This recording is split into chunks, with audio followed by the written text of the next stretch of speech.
You're listening to the Big Three of B2B Leadership podcast with Mike Faherty, where world-class business leaders share their secrets for personal, organizational, and market growth. Gain powerful insights from industry leaders that have been tested by the fire. Welcome, everyone, to the Big Three of B2B Leadership. I'm joined today by John McTigue. And John is got an amazing background, an amazing career. And I'm really looking forward to talking to him and getting his insight on marketing and business growth. John was co-founder of Kuno Creative and co-owner, I should say, of Kuno Creative and helped lead that agency to diamond level status with HubSpot and even HubSpot Partner of the Year. And since then, he's gone on to do a lot of really exciting things like write books. And he's got a new venture around helping people map out customer journey. And so he's got a lot of insight and a lot of experience, and we're really looking forward to have a good discussion with you. So welcome, John. Welcome to the Big Three of B2B Leadership. Thanks, Mike. It's a real honor, and I'm excited to Awesome. Jump in and start yakking about sales and marketing. That's awesome. Well, thanks, John. So I know you've been doing a lot of work lately on the customer journey.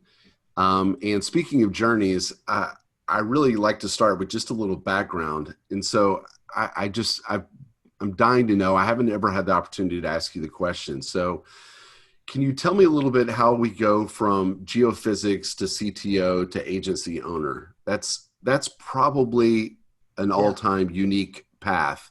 At least it appears on the outside. So maybe you can just share with me a little bit about your experience and how you came to get into the world of B2B marketing and inbound marketing.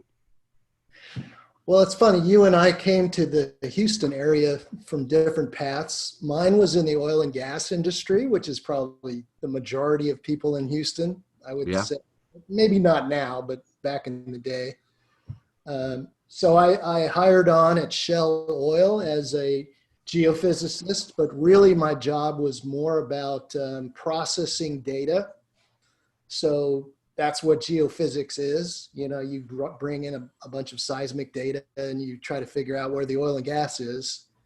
And so my job was trying out some new technology at the time, which was very new back in the early 80s. Long story short, I was into the data business for a very long time. And in fact, my kind of career path migrated to being data manager for Shell Oil. My job was to merge all the databases that they had across exploration and production and, you know, all kinds of things. So I've been into the data business for a long time.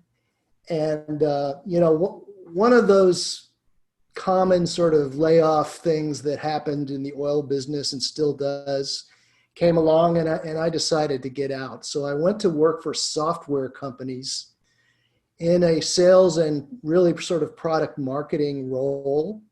And these guys were taking that technology and rolling it out to the rest of the world. So it was fun and exciting, and I got to travel around the world. And I learned sales and I learned product marketing from doing that with it. It was usually a two-man team, a sales guy and me, and I would do the product demonstrations and they would sell the product. And I fell in love with it. I mean, it was a perfect marriage of sort of knowing your product, knowing the information behind it, and just loving to get up and gab in front of people. So that's how I got started in sales and marketing. And then I jumped to a couple of other companies. Some of them were kind of big, like you may have heard of Raytheon and Schlumberger. So I worked for some big companies in addition to Shell, but I also worked for some startups. So I joined a consulting firm back then that was going around the world helping people learn how to use workstations. So all sort of the same idea. And then at one point, I got tired of the whole industry because of the ups and downs, you know, the instability. And this new thing called the internet had come along. So, and this was back in 1998. And we were just getting into PCs and, you know, workstations and, you know, actually using the internet and building websites. So I got into that. I taught myself how to build websites from scratch. using just basic HTML and CSS. And I got more and more into it. I built my own little CMS, for building out websites for customers. Had my own little consulting company. And then another thing that was new was kind of communities had grown on the internet. And I met a guy from Kuno Creative who had just started up this little agency in Ohio and was looking for someone to build websites. And we found each other and we hit it off. And one thing led to another, and I joined him as his partner. So Chris Knipper was his name, or still is. And 14 years later, we had built, for 14 years, we built this agency up to, I think, a maximum of about 60 people, and diamond level HubSpot partner. We got into inbound marketing really early on in the business, before it was really kind of a thing. So that was our niche. And now it's more like a more well-versed agency and does a lot of different things. But 3 years ago, I decided, it was time to move on. I think I had outgrown the agency world and they had outgrown me. So we parted company, and I went off and wrote a book. And since then, I've been sort of going back to what I learned there, which was how to help B2B companies, fix problems, basically. Why is my pipeline not working? Why am I not getting new customers? Why am I losing the customers I have? Kind of answering questions like that. So that has led me to this customer journey thing that we'll get into, but that was kind of, my thinking has gone kind of backwards towards first principles, the why questions rather than the tactical questions. So I don't specialize in technology anymore or data. It's more about why you're not attracting customers or keeping them. We're going to spend some time on that because I'm really interested about your insight around that area. But before we get away from the agency, because it's too rich an experience to leave too quickly. So I'm curious, from your standpoint, what are maybe the one or two pivotal decisions that were made maybe in the early days that really helped accelerate your growth? Maybe they were decisions, maybe they were just principles that guided you guys through that process. Well, I think the first one was a joint decision because I was pushing websites. And back then it was kind of a novel thing. It was like, I don't know if I really need a website. We kind of do things the way we've always been doing them. And we went all in on websites. That was really all we did in the first few years, other than traditional marketing, design, and brochures and all that stuff, which we did really, really well.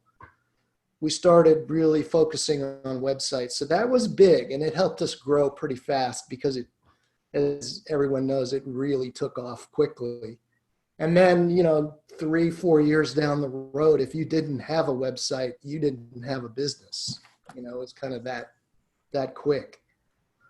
And then I think the second one was inbound marketing, which was another big jump. It was another big risk because now you're saying we're going to pretty much abandon traditional sales and marketing the way we've been doing them, with direct marketing and direct sales. And we're going to switch this thing around and try to attract people with blogs and social media and that kind of thing. So that was somewhat of a revolution in the kind of the early 2000s. And it really took off when HubSpot came into being in 2008 and 2009. And we, again, made a gamble. So all credit to my partner, because this wasn't an easy decision, and we went all in on inbound. So I'm not taking credit for this. It was kind of a wild ass idea at the time. And, I give a lot of credit to my partner for having the guts and maybe the foresight to see how, this was going to work out. And it did. You've been involved in countless B2B company engagements through your time, through those 14 years, helping those companies. They all want the same thing, right? They all want growth. Yep. They don't want a website. They don't want an inbound marketing strategy. They want growth. And so what were some of the common challenges and common sort of mistakes maybe that you saw organizations and leaders of those organizations make that got in their own way of growth? Were there things that you saw people doing and organizations doing consistently that you thought, that's going to hold them back? Was there some lesson learned there? Well, I think the biggest one was, and it was from us as well as from them, is not committing to the process, whatever that process was. So they would hire an agency, expect them to turn things around in a few months, and just gauge them, let's say 3-6 months from now, on whether revenues have gone up 20%, which was never realistic. It isn't now. You can't turn things around that fast. Doesn't matter what you do, but there wasn't a vision on their end, and it's our fault too, because we didn't really convey that vision to them and convince them to make a commitment to the process and to the budget, and also to involving their own people, because you can't do it alone. You just can't outsource marketing. You have to be involved. And I think that was number 1, 2, and 3. I mean, that was really what got us every time. And anytime we ever lost a client, it was because of something along those lines. So you said there were really 3 things that I heard there. There was one, their expectations were not realistic. They thought it was going to happen too quickly, or quicker than was realistic. Secondly, they underinvested. Often they would underinvest in the marketing program. Yes. And the third thing I thought I heard you say was that they underestimated the requirements and the input and support that they would need from their own internal marketing people to drive the success, right? Yes. I'll give you really a good example of that. So we hired on with a very large company, a big mega conglomerate, which is probably unrealistic for us, but we did it anyway. And we didn't understand their process. So we would pump out blog posts, and, we were doing fantastic content for them. But because of their regulatory requirements and internal processes, it would take months to get things approved. And we'd go months down the road without anything to show because of this process. And so we basically got fired, because we had no results to show. So, shame on us for not asking about that and trying to figure that out early, but, shame on them for being slow and not understanding what we were trying to do. So that was a good example right there. You've got to find out up front before you sign on the dotted line. Right. So when you talk with businesses now who might be considering engaging with an agency to help them manage their marketing programs and to help them build a growth strategy and a program to grow, let's assume for a moment that they've picked a great agency to work with and that they're capable. If they were to ask you, how long should I give this before I know whether or not we're on the right track? What would you tell them in terms of setting if you could set that expectation correctly for a B2B company that's looking for a growth strategy and they've employed an agency to help them get there? What would you tell them? Well, back then I would have told them at least a year. So you're looking at, 12 months minimum to really see the needle move. I think things are different now, though, because most agencies are being hired to do specific things, like fix the CRM or, implement a podcast. People are being much more focused now, both on both ends. I think agencies are trying to differentiate themselves, so we're really going to focus on one industry and maybe even one thing. Maybe it's just video marketing, for example. So in that case, I think the expectations should be somewhat different because the outcomes are different. You're not going to turn around the entire growth strategy just by implementing video. It might have an impact. So I think the key thing there is really communicating and negotiating what outcomes are realistic at all and how fast, how quickly they could be turned around. So it does depend on, what your specialization is. But I'd still say that if it's just sort of a general content marketing approach, like we did back in the 90s and the early 2000s, you got to give it some time because you're up against everybody else in the world that has a TikTok account. You're not getting a lot of visibility no matter what you do, no matter who you are. It's going to take time. So I'd say 12 months, and you better be realistic about that too. Right. And investing the appropriate amount, right? Really having a logical and thought through plan that says if I want 20 or 30 or 50% growth, then realistically, what's going to be required from an investment standpoint? Because customers cost money to acquire. Right? Sure, absolutely. So once we know that, the quicker we can get to the answer of what's it cost to acquire the customer, then it's relatively simple math to figure out, okay, well, how much do I need to invest to get the growth that I want? Exactly.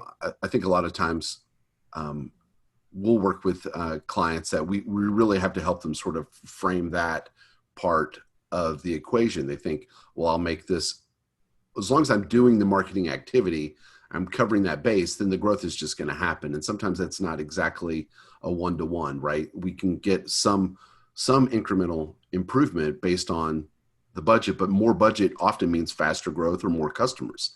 And so as long as the strategy is sound, right, then it just becomes, I like to joke that it becomes coin operated at that point, right? So you put in $1 and hopefully you get $2 or $3 or $5 out.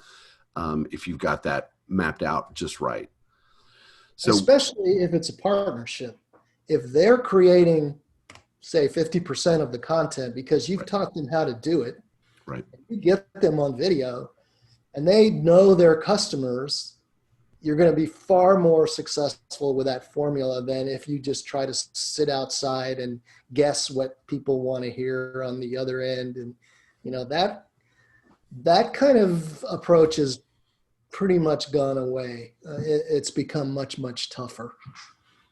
Well, I think you would probably tell me that the first step in that process, or one of the first steps in that process, is mapping out the customer journey to make sure that all of that is aligned, that the content and the personas are aligned, and so that it's a foundational piece, I think you believe, to building a sound growth strategy for a company.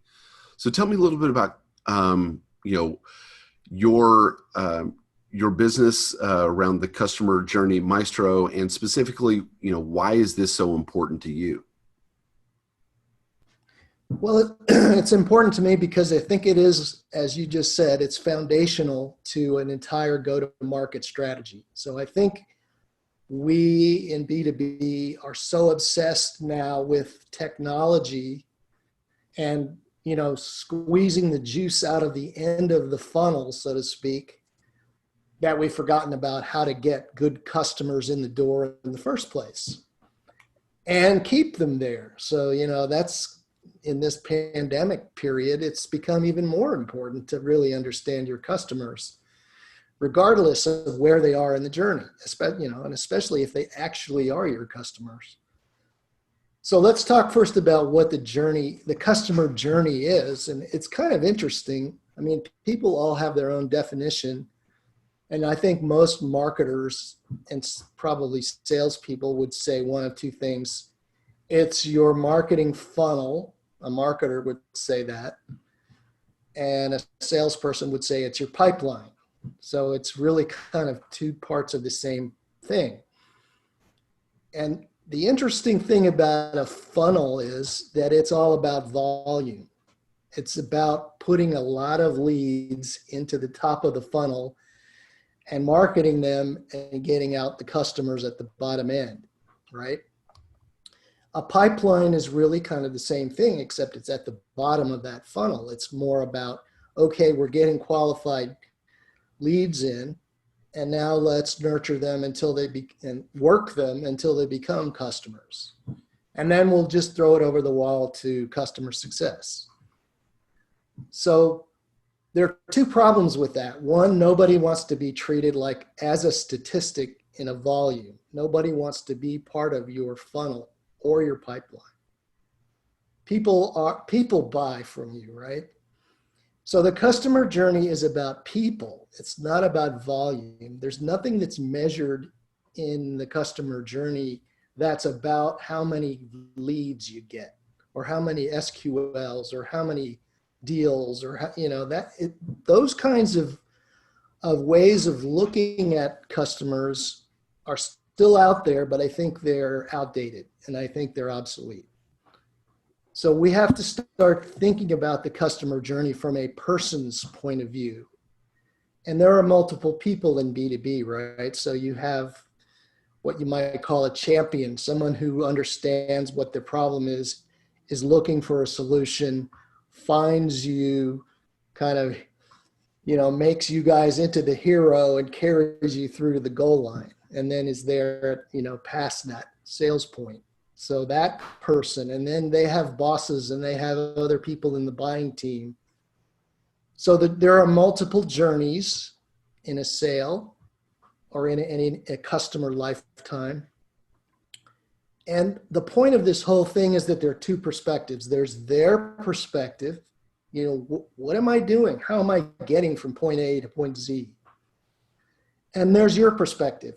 That's how you look at this process and what you do to meet those people where they are and give them what they want. It's kind of that simple. So a customer journey map is a way of representing that process, both from their perspective and from yours. And you need their perspective first. It's like a map of where all the McDonald's are between here and Bakersfield and how you're going to get there. How are you going to meet them there? Where they are? What are you going to say to them when you get to the McDonald's? So that's the concept of it. And the whole rationale for doing it is that you're making their journey as frictionless, as positive as possible. So they'll choose you. You make that process easier for them. You give them more information. They want to work with you at the end of the day. So is that process a one-to-one process? Are we talking, in your mind, are we talking about ABM in some way? Or are we talking about market segment, market vertical, key demographic, persona, trying to create there's a lot of people that are at these types of companies that are in this type of a role. So what is that persona's journey? Mm-hmm. Are you talking about an individual or are you talking about a persona? Well, I'm talking about individuals. Okay. And then working my way backwards to maybe making more of an attempt to automate things if possible. But that's a second priority. The first priority is understanding who these people are specifically. Starting with your customers, the ones you have now, talking to them, finding out how they got there, where they went, where they are going, all that stuff. So you're collecting data. It's not like this is not a data thing, but it's not a volume. It's not an average. It's not a segment. It's a person by person thing. And then what your job is to find other people who match, who are very similar on a similar path, and treat them with that same journey map. So there is a little bit of personifying going on here, but it's tied to the person. It's not tied to the average. It's not tied to the volume. So that's the difference. So And it's like ABM, except ABM starts with, I already know who these people are. And now I'm going to go find them. So it's subtle, you know. What I'm talking about is, well, maybe you don't know who they are. You know who your customers are. You're going to try to find similar people. So in a way, that's like an ideal customer profile, but you're not treating them that way. You're not hitting them. You know, you're helping them through their journey as opposed to prospecting them. So when you're, if someone has never created a customer journey map for their business before, step one is identify some of your ideal clients, some of the people that you'd like to have more customers that look like them. Would that be the first step? At different positions within the account. So that, you know, you'd have your champion. Okay. You'd have their boss. Maybe it's a CMO, maybe it's a CEO. You'd have whoever the other stakeholders are in a mid-sized company, and you're selling software. The IT people are going to get involved. The CFO, you have budget constraints. So whoever's involved in that buying process, those people are going to be on your team that you're marketing to and selling to. So you identify all of those roles, those individuals within your client, your current client, and then map out the journey for each of them. Exactly. Each one has its own individual journey map. So when you're doing this work, who needs to be in the room? If I'm an organization, if I'm a business leader and I want to map out customer journey, and maybe I've identified 5 or 10 individuals that we want to map out the journey for, right, who do I need to have as a part of that mapping process? Who should be in the room with me? Anyone who knows that individual part of the journey. So it might start with marketing. It might graduate to sales. It will certainly, if they become customers, it'll graduate to customer success. But it also might involve product. They might be going back and forth with product people. It might involve finance to some extent. I don't know if there's a big negotiation that goes on. Maybe there's safety involved if it's a manufacturing product. So it's really anyone who has a stake in that journey and and has information that they can bring forward. And, you can't involve the whole company in this, so you have to be somewhat prudent about that. But I'd say the 3, 4, 5 key stakeholders from your point of view, the people that interact with those customers, those people need to be in the room. So maybe we alluded to it a little bit here, but I want to ask directly. So we've got 10 customer journey maps created. We've gone through the process. We really have an understanding of the different types of people, the different individuals, to use your point, the different individuals that we've worked with in the past or that we want to work with in the future. And we've mapped out their journey. Now I have this resource. How do I use it to help my business grow? Right. So there's several things. The first one is everyone alludes to is alignment. And alignment typically means, okay, sales and marketing have their own processes and we agree to share the information that we're doing, the way we're doing things, and try to, sync them up, right? Maybe the same with sales and customer success. They have some sort of alignment. But alignment is more than that. Alignment is about aligning all those processes to the customers. So the first important benefit of doing this is aligning on your customers. You have a customer journey map. You know where each component Each person in your process becomes involved.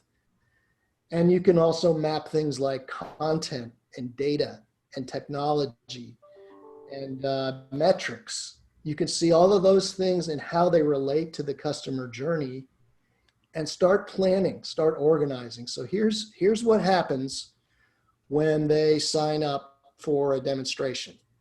Boom, it goes through a flow chart. Everybody knows kind of who they're, who's involved, who's doing what happens when they make a decision in the positive and the negative, so that you're not missing opportunities and you're making sure that you touch them regardless of what they do. So let's say you have a sales meeting, you're kind of in the middle of the journey, and they say, we're not going to touch this for another 6 months. So then what happens? Do you just recycle them and just forget about them? Or do you send them back through a marketing funnel, so to speak, a marketing pathway to keep them in touch, or a sales pathway? What happens next? Do you send them some content? Do you keep them in the loop? And what happens if they come back and visit the website? Are you going to just start bombarding them with top of the funnel kind of demo requests and things? Or are you going to treat them like you know who they are already and route them to the person that they were talking to in the first place?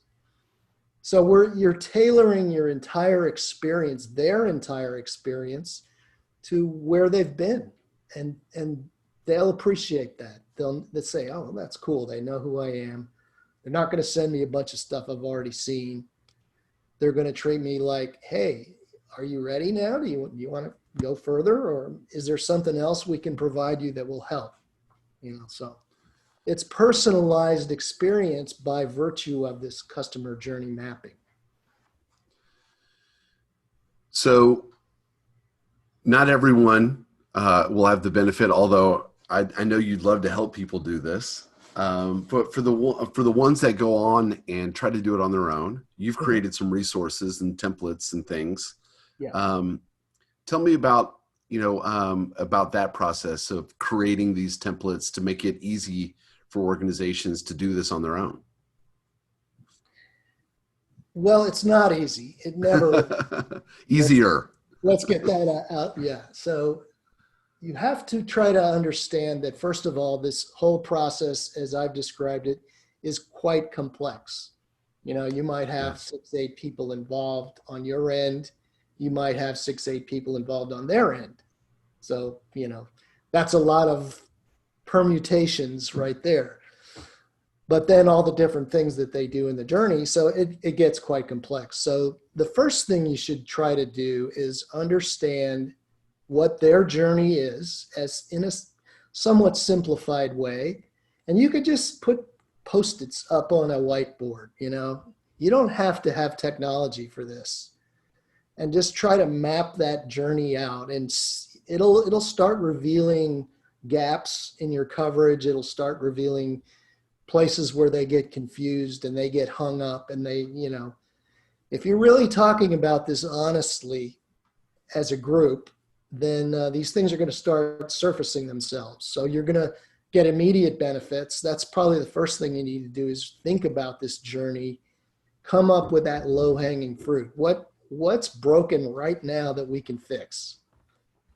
And then you get more and more sophisticated. So this is where software might come in. And I use Lucid Chart, which is just a nice, simple graphical tool for building flow charts and org charts and things like that. So it's an easy way of kind of representing a relatively complex structure of things.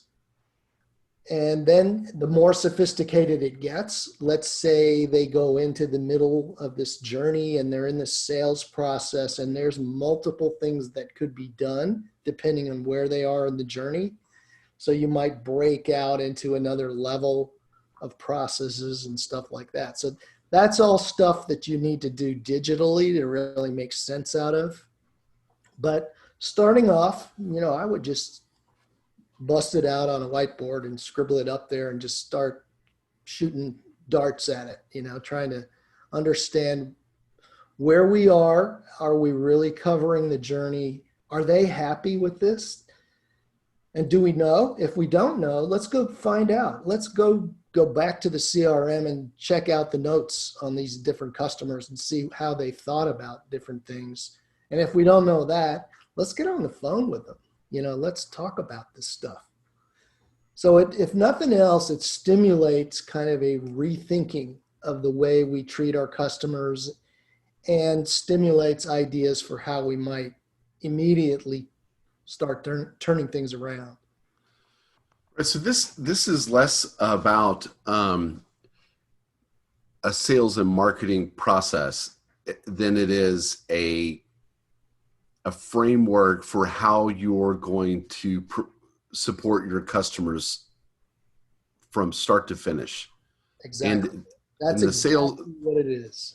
right? So there are things that go on, from an awareness standpoint that you might be doing for that customer that before there's ever an engagement, and there's things that you might do after they stop being a customer. Yes. That might also sit in that journey. And then of course in the middle there's marketing, sales, and execution or operations, right? Exactly. So it can be a complete process. It's a very long continuum. I think a lot of times when we think customer journey, a lot of people think marketing, sales, customer experience. They think of that. And what I'm hearing you say is there's a lot of work on the edges on both ends of that. Yes. That needs to be understood and can have an impact on the business and on the client's experience with your organization. Where do people? We all know this. When we visit a website, or maybe we go visit a place, back in the old days, we know when they know who we are. We know when they treat us, with at least having done their homework. They know our names. We know that experience is a winner, and it maybe they take us out to eat or whatever it is.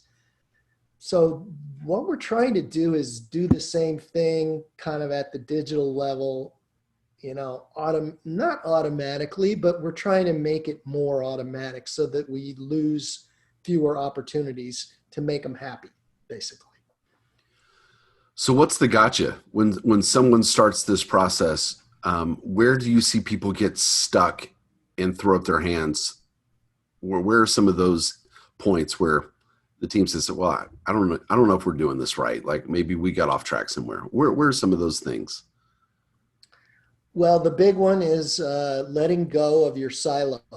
So you've got to come into that room prepared to be honest about what is and isn't working, and be prepared to throw that away and think about things a different way. If you're not there, if you're trying to defend your territory, then it's just going to be a big argument. It's just going to be, well, we've never done things that way. And we know that's not going to work.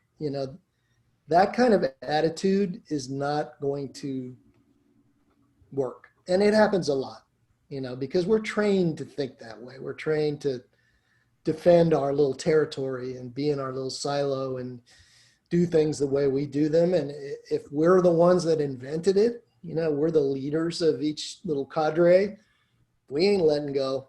You're going to adapt to my way of thinking. So, it can get ugly, and it often does. So tell me about Customer Journey Maestro at the business and the website. So what do you guys offer, and how do people engage with you, and who is it for? Well, let's start with the last question. It's for companies that have a question about their performance. It's not for startups, for example, that have this mission to, go to Series A in 3 months. It's not for companies that have blinders on like that. I mean, I'm not saying that that's a bad thing. I'm just saying they're not prepared to rethink the way they do their customers. They don't have customers yet, right? I mean, so they're just trying to get as many as they can, and it's not so much about the customer journey in their minds. It's about their product. So no, I mean, I think those people need to wait until they have a product base, they're growing, and they're kind of, maybe they're in the mid range of maturity, and they're questioning the way things work now, and maybe could we improve? So that's kind of the target. It's not probably going to be an enterprise company, because they are so siloed typically that there's just no way to get going. So it's probably a mid-range company that's grown to a certain extent, and now they're looking longer term. So what we do is we like to start simple, like I was talking about before. So let's start with some customer journey maps, and let's just start with one customer journey map. Who's your champion at your ideal customer profile? Let's map that experience out, and let's see if we can identify some quick wins. And so my job personally is to help them with that if they want help. They may have a person who's already kind of bought into this process and wants to champion this, and is just having trouble sort of getting the mapping part of it done. So they can download templates, they can work from there. It just saves a lot of time, because they don't have to think about how to build these maps. But I also provide help. I could sort of substitute for that person to help them get that process going. That's kind of it. I'm not trying to conquer the world here, just kind of trying to help people get over the hump with getting customer journeys on the board, and starting to analyze them. Awesome. Well, it's a really interesting solution. As you mentioned earlier, there's a lot of people doing really well, picking a specific point in time, a specific problem, and helping try to solve that one single problem really, really well. And so it looks like you found a spot that's so fundamental and foundational to everything else that will happen. It's a great place to for people to start figuring out, how do we become a better business? And if we become a better business, that means we keep customers longer, we attract more customers to our business, and ultimately that should lead to growth. A better business should lead to growth. Right. If you're not growing, you're dying. In business, there really isn't such a thing as status quo or plateau. You're either slowly dying or slowly getting better, or quickly dying or quickly getting better and growing. So I think understanding who your customers are and the journey that they go through is a foundational piece to really helping people build stronger and better and more growth-oriented businesses. So I'm really excited about what you're doing. Me too. Thank you very much. And I look forward to working with you too, and seeing where this goes. Absolutely. So how can people find you, John? What's the best way for people to get in touch with you? Well, I would visit the website first, which is www.customerjourneymaestro.com. If you want to get in touch with me, LinkedIn is the best place. So I'm just linkedin.com/jmctigue, JMCTIGUE. Just connect up and we'll start talking. That's the easiest thing to do. Perfect. I would encourage everyone to connect with John. He puts out a lot of really great content. I think he publishes a lot on LinkedIn. It's probably one of the main places he likes to publish these days. I send it to everybody. It's fantastic. Yeah.